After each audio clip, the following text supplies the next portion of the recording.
नमस्कार। Prabhas action news network के खास कार्यक्रम विश्व खबरों में आप सभी का स्वागत है।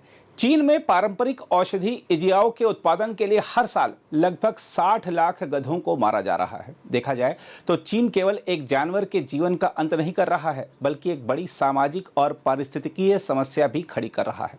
सबसे पहले बात करते हैं क्या है इजियाओ और इसकी मांग क्यों बढ़ रही है। हम आपको बता दें कि इजियाओ एक पारंपरिक चीनी दवा है जिसे गधे की खाल से निकाले गए कोलेजन से बनाया जाता है। इसे स्वास्थ्यवर्धक टॉनिक माना जाता है जिसे त्वचा की सुंदरता, रक्त संचार और ऊर्जा बढ़ाने के लिए इस्तेमाल किया जाता है। बढ़ती हुई जनसंख्या, आर्थिक संपन्नता और पारंपरिक औषधियों के प्रति बढ़ते विश्वास ने इजियाओ की मांग को आसमान पर पहुंचा दिया है। अनुमान है कि 2027 तक 68 लाख गधों की खाल की आवश्यकता होगी। रिपोर्टों से पता चलता है कि चीन में गधों की संख्या 1992 में लगभग 1.1 करोड़ थी, जो 2023 तक घटकर केवल 15 लाख रह गई।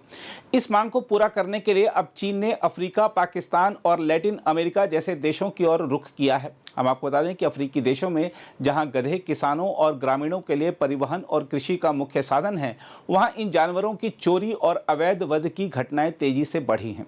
चोर रात के अंधेरे में गधों को चुरा ले जाते हैं और अमानवीय तरीकों से उनका वध करते हैं। इस सबसे पशु के प्रति क्रूरता तो बढ़ ही रही है, साथ ही पशुधन पर आश्रित लोगों की आजीविका भी बुरी तरह प्रभावित हो रही है। दूसरा सवाल यह उठता है कि क्या केवल चीन ही इस व्यापार में शामिल है। इसका जवाब यह है कि वैसे तो चीन इस उद्योग का प्रमुख केंद्र है और इजियाओ का सबसे बड़ा उपभोक्ता है, लेकिन अन्य देश भी इस व्यापार में भागीदार हैं। जैसे नाइजीरिया, केन्या, तंजानिया जैसे अफ्रीकी देशों में गधों की खाल का निर्यात किया जाता है।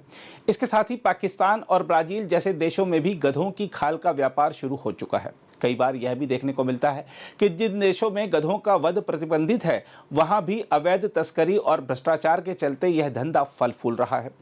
इस बीच ब्रिटेन की चैरिटी संस्था द डंकी सेंचुरी ने कहा है कि इजियाओ उद्योग वैश्विक स्तर पर गधों की खाल के व्यापार को चला रहा है, जिसमें से बड़ा हिस्सा अवैध है। संस्था के अनुसार पिछले साल दुनिया भर में लगभग 59 लाख गधों को मारा गया। गधों की बढ़ती कीमतों के कारण वे अब अपराधियों के निशाने पर आ गए हैं। चैरिटी संस्था ने कहा कि व्यापारी कमजोर लोगों का शोषण करते हैं और गधों के मालिकों पर अपने जानवर बेचने के लिए दबाव डालने के लिए बड़े और संगठित एजेंट नेटवर्क का इस्तेमाल करते हैं। संस्था ने कहा है कि गधे अक्सर अमानवीय और अस्वच्छ परिस्थितियों में मरते हैं और बड़ी संख्या में वे कत्ल खानों तक पहुंचने से पहले ही दम तोड़ देते हैं। संस्था ने कहा है कि कई देशों में गरीब महिलाएं और बच्चे इससे प्रभावित हो रहे हैं, क्योंकि वह खेत में हल चलाने और सामान बाजार तक ले जाने के लिए गधों पर निर्भर रहते हैं। संस्था ने यह भी कहा है कि असंसाधित खालों की ढुलाई और गधों के शवों के अनुचित निपटान से संक्रामक रोगों के फैलने और स्थानीय पारिस्थितिकी तंत्र के नुकसान का खतरा भी पैदा हो रहा है। अब सवाल उठता है कि क्या किया जा सकता है। इसका जवाब यह हो सकता है कि गधों की रक्षा के लिए अंतर्राष्ट्रीय स्तर पर कानून बनाए जाएं और उन पर सख्ती से अमल किया जाए। इसके अलावा गधों के महत्व और अवैध व्यापार के दुष्परिणामों के बारे में ग्रामीण समुदायों को जागरूक किया जाना चाहिए। साथ ही वैज्ञानिक शोध से ऐसे विकल्प तैयार किए जाने चाहिए जो गधे की खाल के बिना भी इजियाओ जैसे उत्पादों का निर्माण संभव बनाए। गधों की बड़ी पैमाने पर हत्या न केवल एक प्रजाति के लिए खतरा है, बल्कि यह एक संपूर्ण सामाजिक और पारिस्थितिकीय संकट का संकेत भी है।